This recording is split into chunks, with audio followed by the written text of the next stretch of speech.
ঈদ যতই কাছে চলে আসে ততই আমাদের মনে একটা আলাদা আনন্দ কাজ করে। চারদিকে ঈদের আমেজ, বাজারে মানুষের ভিড়, নতুন কাপড়ের গন্ধ, সবকিছু মিলিয়ে একটা উৎসবের অনুভূতি তৈরি হয়। আসসালামু আলাইকুম, সবাই কেমন আছেন? আশা করছি যে যেখান থেকে আমার ভিডিওটি দেখছেন আল্লাহর অশেষ রহমতে সবাই ভালো আছেন। আমরাও আলহামদুলিল্লাহ ভালো আছি। চলে আসলাম বরাবরের মতো নতুন আরো একটি ব্লগ ভিডিও নিয়ে। আশা করছি ভিডিওটি আপনাদের কাছে ভালো লাগবে। আজকের ভিডিওটি শুরু করেছি ঈদের ছোটখাটো কিছু কেনাকাটা নিয়ে, এগুলোই আপনাদের সাথে শেয়ার করছি। সংসারের জন্য কিছু নতুন জিনিস কেনা, হোক সেটা নতুন হাঁড়ি পাতিল, পর্দা, বেডশিট কিংবা ছোটখাটো সাজসজ্জার জিনিস, এসব আমাদের ঘরকে আরো পরিপাটি ও আনন্দময় করে তোলে। অনেক সময় হয়তো বাজেট খুব বড় থাকে না, কিন্তু ছোট ছোট জিনিস কিনেও ঘরে ঈদের আনন্দ আনা যায়।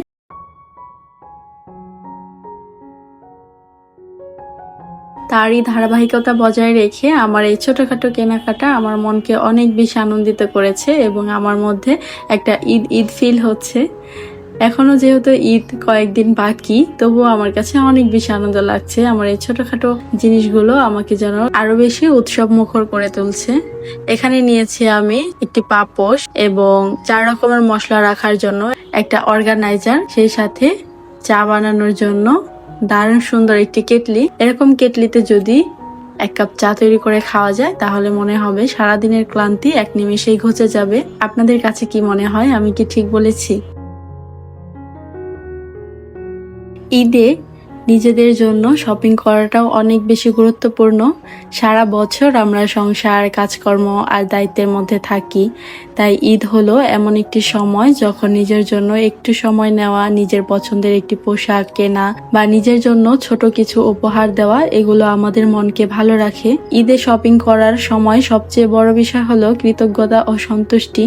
অনেকেই আছেন যারা হয়তো খুব সীমিত সামর্থ্য নিয়েও পরিবারের জন্য কিছু কিনতে পারেন, সন্তানদের মুখে হাসি ফোটাতে পারেন। এই ছোট ছোট সুখই আসলে জীবনের সবচেয়ে বড় আনন্দ। আলহামদুলিল্লাহ, আমাদের একটু একটু শপিং করা কমপ্লিট হয়েছে। এখানে আমার জন্য ড্রেস কেনা কমপ্লিট, এগুলো আপনাদের সাথে শেয়ার করছি। 2টি পাকিস্তানি ড্রেস নিয়েছি, বেশ কয়েকদিন আগেই আনা হয়েছে এবং টেইলার্সের কাছেও দিয়ে দিয়েছি, কারণ শেষ সময়ে টেইলার্স নিতে চায় না এবং ভিডিও করা ছিল, যেহেতু ভিডিও এডিটিং এর একটা ব্যাপার থাকে, যার কারণে লেট হয়ে যায় ভিডিও আপলোড দিতে দিতে। এই তো আমার ড্রেসগুলো তো দেখিয়ে দিলাম, আপনাদের কাছে কেমন লেগেছে অবশ্যই কমেন্ট করে জানাতে ভুলবেন না।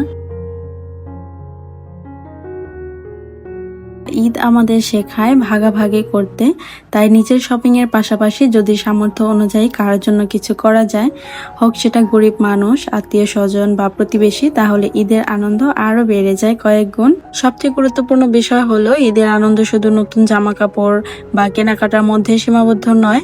আসল আনন্দ হলো পরিবারের সাথে থাকা, একসাথে খাওয়া দাওয়া করা, হাসি খুশি সময় কাটানো এবং আল্লাহর কাছে কৃতজ্ঞ থাকা।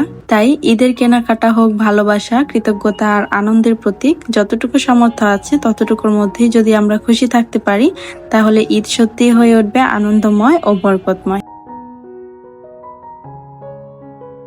আর এদিকে আমার ছেলেটার জন্য শপিং করা হয়েছে। প্রথমে নিয়েছি একটা সাদা ধবধবে পাঞ্জাবি, ঈদের দিন সকালে আয়মানকে পরিয়ে দিব, এটা পরেও সালামি তুলবে সবার কাছ থেকে। তো ছোট মানুষ, সে তো আর সালামের মানে বোঝে না, আমরা একটু মজা করেছি আর কি। এরপর আয়মানের জন্য কিছু বাসায় পরার জন্য গেঞ্জি সেট নিয়েছি।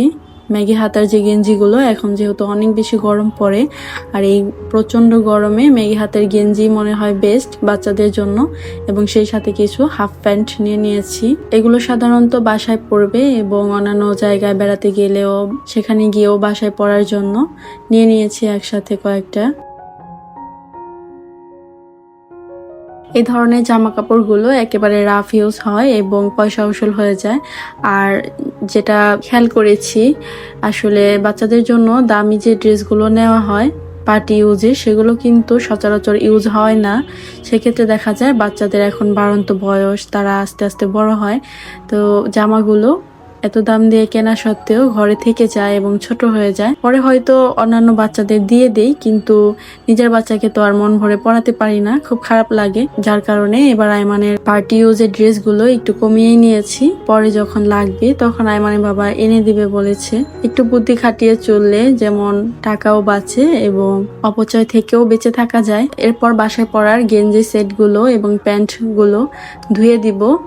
যেহেতু এখন অনেক বেশি গরম, এখন থেকে পরানো শুরু করে দিব এবং ঈদের দিনও কয়বার যে জামা চেঞ্জ করতে হবে তা আল্লাহই জানে, কারণ ছোট মানুষদের ড্রেস একটু পরপরই চেঞ্জ করা লাগে। এই তো আপনাদের সাথে শপিং করা জামা কাপড়গুলো শেয়ার করলাম।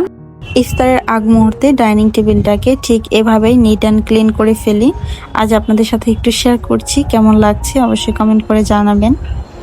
এরপর চলে যাব রান্নায়। ইফতারের পর সাধারণত আমাদের ভাত খাওয়া হয় না, তো সেক্ষেত্রে দেখা যায় অনেক সময় গোস পরোটা, তারপর বিরিয়ানি বা পোলাও এই টাইপের খাবারগুলো সাধারণত খাওয়া হয়ে থাকে। সবসময় তো কিনে আনাটা সম্ভব না, বাইরের খাবার খাওয়াটাও স্বাস্থ্যকর হয় না, এর জন্য চেষ্টা করি বাসায় একটু একটু তৈরি করার। আর ইফতারের যে ভাজাপুরি আইটেম সেগুলো তো বাসায় তৈরি করি, কারণ বাইরের খাবারগুলো একেবারে অস্বাস্থ্যকর হয়। আর এখানে মজাদার বিরিয়ানি রান্না করেছি। এই বিরিয়ানি রান্নার সকল টিপস এবং ট্রিক্স সহ আমার কিচেন চ্যানেলে ভিডিও আপলোড করা আছে। বিরিয়ানি রান্নার মজার রেসিপি চাইলে আপনারা দেখে আসতে পারেন। সোনালিস কিচেন ভিডিওর লিংক আমি ডিসক্রিপশন বক্সে দিয়ে রাখবো। আশা করছি এই ভিডিওটি দেখেও ওই ভিডিওটি দেখে আসবেন। আমার আজকের ভিডিও আপনাদের কাছে কেমন লেগেছে অবশ্যই কমেন্ট করে জানাতে ভুলবেন না। ভিডিওটি যদি ভালো লেগে থাকে প্লিজ ভিডিওতে একটি লাইক দিয়ে দিবেন। আপনার ছোট্ট একটি লাইক আমার ভিডিওটি আরো অনেকের কাছে পৌঁছে দিতে সাহায্য করবে। এই ধরনের ভিডিও নিয়মিত দেখতে চাইলে আমার চ্যানেলটি সাবস্ক্রাইব করে নিতে পারেন। আর কাজটি যদি অলরেডি আপনি করে থেকে থাকেন আপনাকে অসংখ্য ধন্যবাদ। বিদায় নিচ্ছি আজ এখানেই। ফিরে আসবো নতুন আরো কোনো ব্লগ ভিডিও নিয়ে। সে পর্যন্ত সবাই ভালো থাকবেন, সুস্থ থাকবেন। আল্লাহ হাফিজ। আসসালামু আলাইকুম।